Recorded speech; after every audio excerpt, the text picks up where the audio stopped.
very happy to have you here in this channel. It is 4th of December 2025.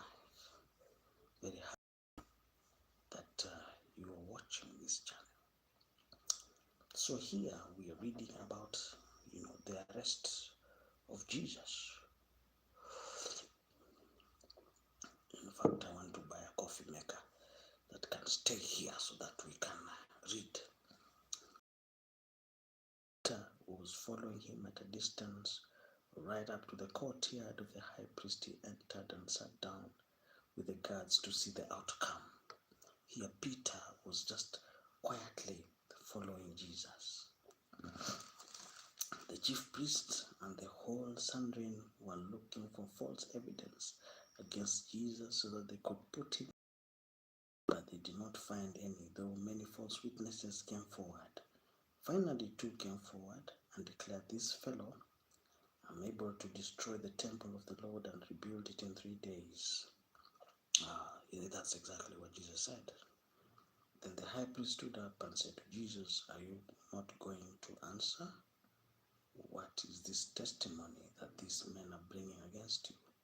But Jesus remained silent.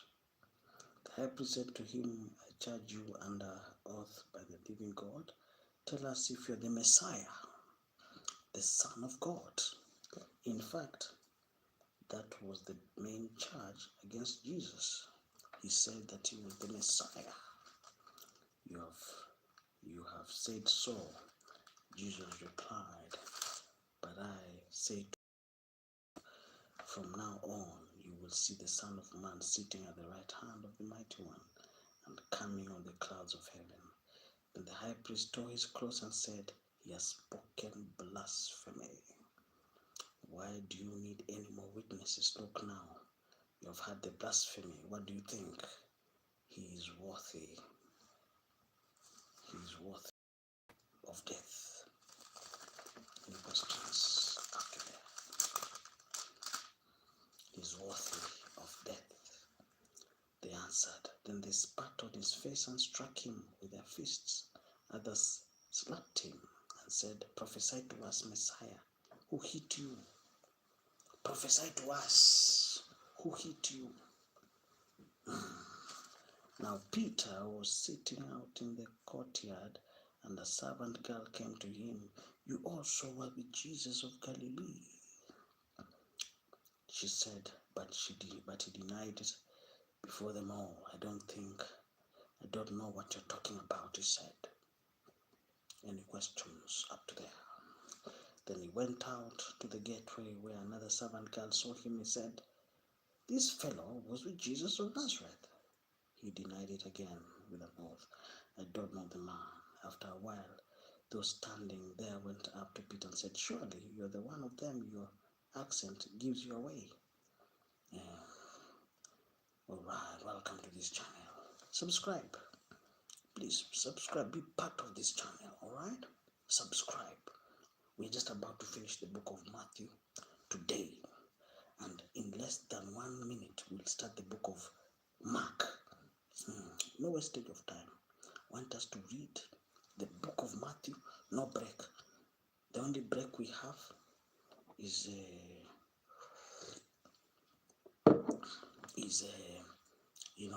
maybe just no, we are against time.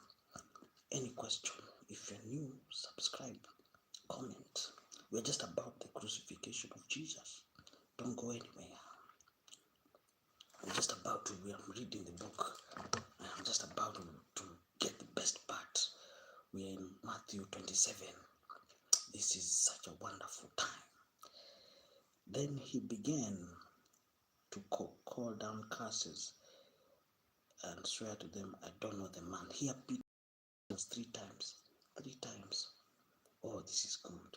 Immediately a cock crowed.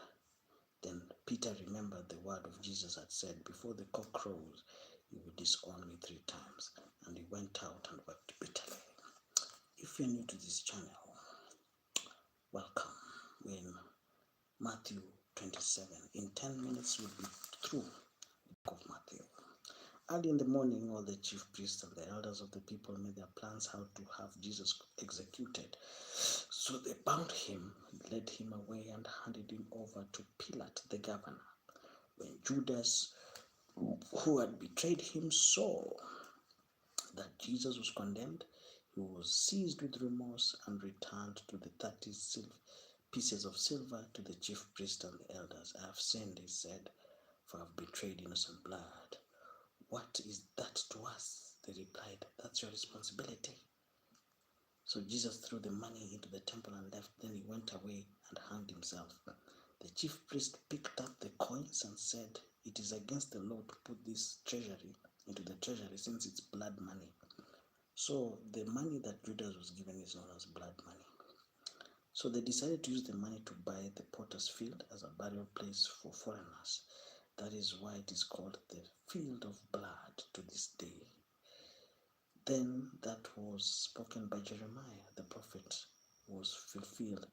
They took the 30 pieces of silver, the price set on him by the people of Israel, and they used it to buy the potter's field as the Lord commanded me.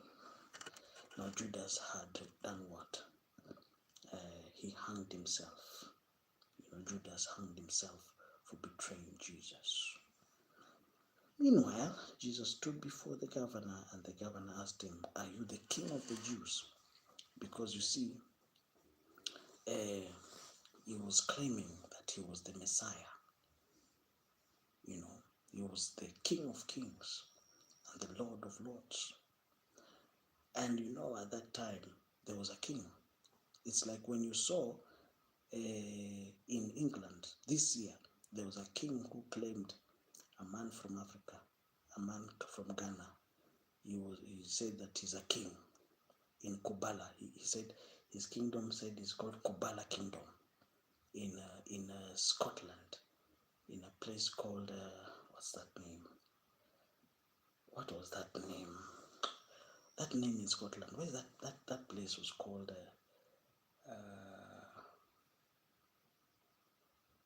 He came from a place in London called Stockton-on-Tees. Then he went to, what's that place? What's that place in Scotland? There's a name. I don't know what it was called. Let me check, because I remember he was a guy from Africa, and he went and said that he was a king in England. And when he said he was a king in England, whatever he was saying, he was against the monarch in England, and he said that his kingdom is called Kubala Kingdom, and because he established a kingdom inside of the British Empire, he was arrested.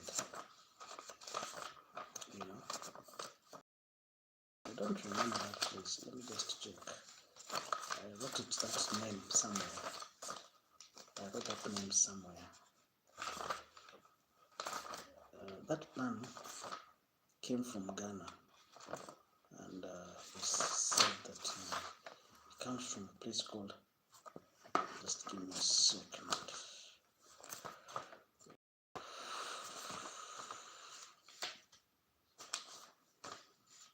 He comes from a place called,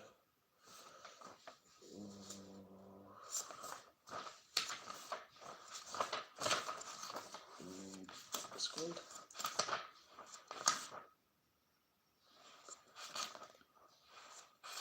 I don't remember that name. It's a place in Scotland. It's called,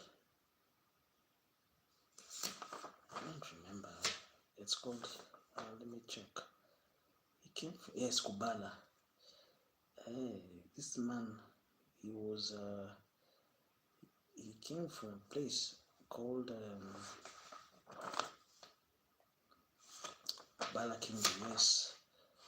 Yes, I remember. Yes. He came from a place called Oh, that place is called Jedburgh. Yes, yes, I found it. It's here. And he came from a place called Stockton-on-Tees in London, and he went to Scotland in a place called Jedburgh. Yes, Jedburgh. That is the name. That is the name I was looking for. Jedburgh. Yes. So he claimed, you see here, this king, this man called the man who established another kingdom in Great Britain, he said that he was a king, and he walked all the way from London, a place called Stockton-on-Tees, walked all the way to Scotland in a place called Jedburgh, and he said that he would establish another kingdom in the forest.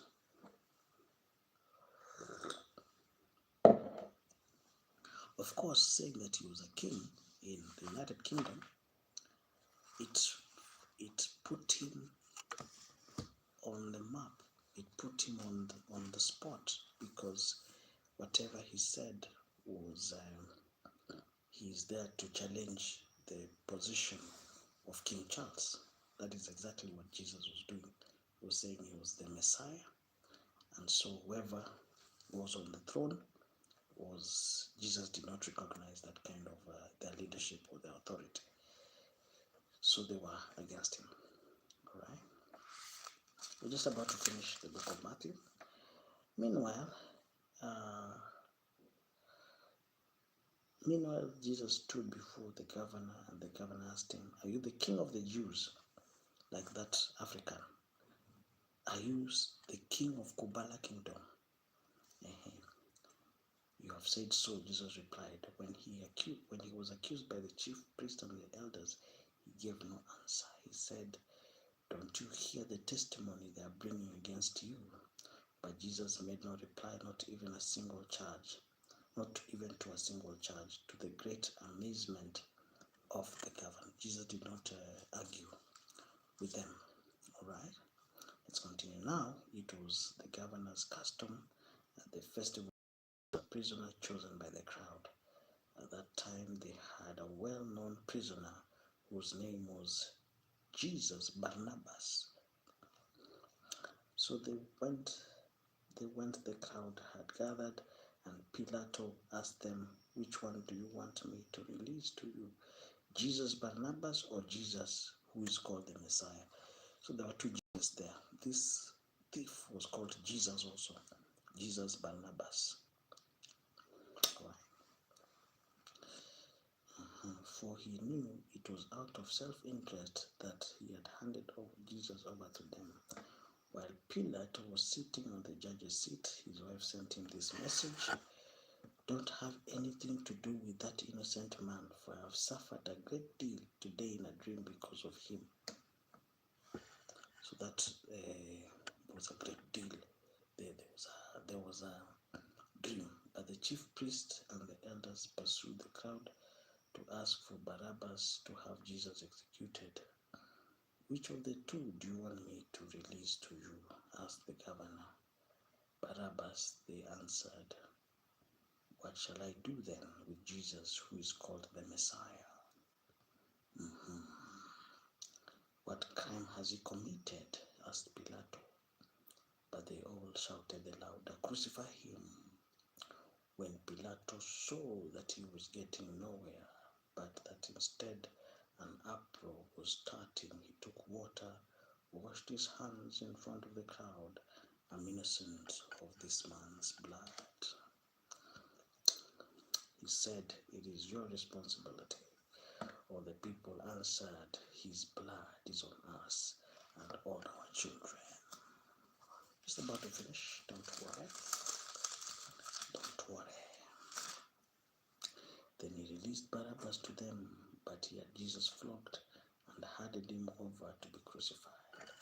When the governor's soldiers took Jesus into the praetorium and gathered the whole company around, they stripped him and put a scarlet robe on him, and then twisted together a crown of thorns and set it on his head. put a staff on his right hand. Then they knelt in front of him and mocked him. Hail, King of the Jews! They spat on him, took the staff, struck him down on the head again and again, and after they had mocked him, they took him off the robe, put his own clothes on him, then they led him away to crucify him.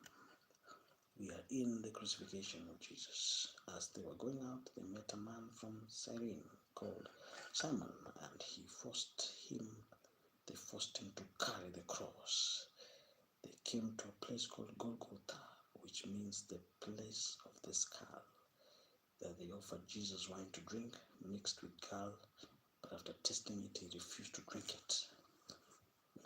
When they had crucified him, they divided up his clothes by casting lots, and sitting down, they kept watch over him there. Above his head, they placed a written charge against him: Jesus, the King of the Jews. Two rebels were crucified with him, one on the right, one on the left. Those who passed by hurled insults at him, shaking their heads and saying, "Who are going to destroy the temple and build it in 3 days? Save yourself. Come down from the cross. If you're the Son of God." In the same way, the chief priests and the teachers of the law mocked him. He saved others, but himself is the King of Israel. Let him come down now from the cross. We'll believe him. He trusts in God. Let God rescue him now if he wants him. For he said, "I am the Son of God." The same way the rebels who were crucified him also heaped insults on him. Welcome to this channel. Wow, this is so wonderful. Any questions up to there? Any questions up to there? Any questions up to there? Any questions? This is good. We're just about to finish. So from noon until 3 in the afternoon, darkness came over all the land. From there in the afternoon, Jesus cried out in a loud voice, "Eli, Eli, lama sabachthani," which means, my God, why have you forsaken me?" Any question up to there? If you're free, if you're new to this channel, subscribe, comment, tell me where you're watching me from. We are streaming live from Nairobi, from Machakos, Kenya. When some of those standing there heard this, they said, "He's calling Elijah." Immediately one of them ran, got a sponge, filled it with some wine vinegar, put it on the staff, and offered it to Jesus to drink. The rest said, "Now leave him alone. Let's see if Elijah comes to save him." And when Jesus had cried out again in a loud voice, he gave up his spirit. At that moment, the curtain of the temple was torn into two from top to bottom.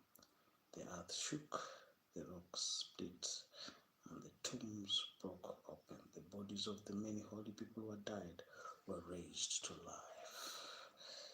There came out of the tombs after Jesus' resurrection and went into the holy city and appeared to many people. When the centurion and those who were with him guarding Jesus saw the earthquake and all that had happened, they were terrified and exclaimed, "Surely he was the Son of God." Many women were there watching from a distance. They had followed Jesus from Galilee to care for his needs. Among them were Mary Magdalene, Mary the mother of James and Joseph, and the mother of Zebedee's sons. As the evening approached, there came a rich man from Arimathea named Joseph, who had himself become a disciple of Jesus. Joseph Arimathea. This is good. If you're new to this channel, subscribe and comment. Very happy. What time is it? It's 3. We'll go for a break for 4 to 5. Then we'll come for 1 hour again. Any question up to there? So this man called Joseph, a rich man, going to Pilate, he asked for Jesus' body, and the Pilate ordered that it be given to him. Joseph took the body, wrapped it in a clean linen cloth, and placed it in his own new tomb he had cut out of a rock. He rolled a big stone in front of the entrance of the tomb and went away.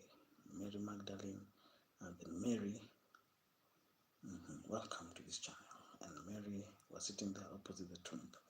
So the next day, the one after preparation day, the chief priest and the Pharisees went out to Pilate. Sir, they said, we remember while he was still alive, that deceiver said, after 3 days I will rise again. That deceiver. So give the order of the tomb to be made secure until the 3rd day. Otherwise his disciples might come and steal the body and tell the people that he has risen from the dead. This last deception will be worse than the first. Take a guard. Go make the tomb as secure as you know how. So they went and made the tomb secure by placing a seal on the stone and posting a guard. This is the last chapter. Jesus had risen. After the Sabbath, at dawn, the first day of the week, Mary Magdalene and the other Mary went to look at the tomb. There was a violent earthquake. An angel of the Lord came down from heaven and going to the tomb rolled back the stone and sat on it. His appearance was lightning and his clothes were as white as snow. The guards were so afraid of him that they shook and became like dead men. The angel said to the women, do not be afraid, for I know that you are looking for Jesus who was crucified. He is not here. He has risen. Just as he said, come and see the place where he lay. Then go quickly and tell his disciples he has risen from the dead and is going ahead of you into Galilee. There you will see him. Now I have told you. So the women hurried away from the tomb, afraid yet filled with joy, and ran to tell his disciples. Suddenly Jesus made them greetings, he said. They came to him, clapped his feet, and worshipped him. Then Jesus said to them, do not be afraid.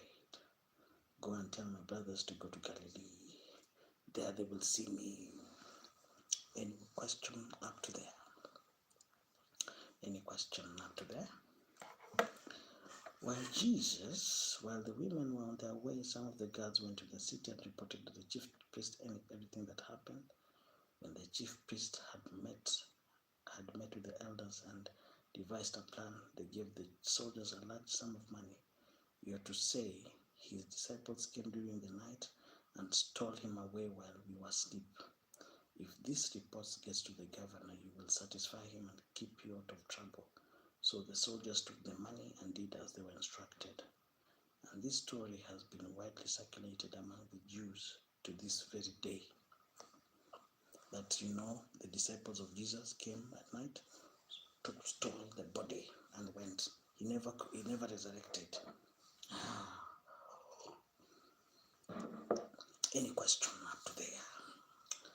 Then the 11 disciples went to Galilee, to the mountain where Jesus had told them to go.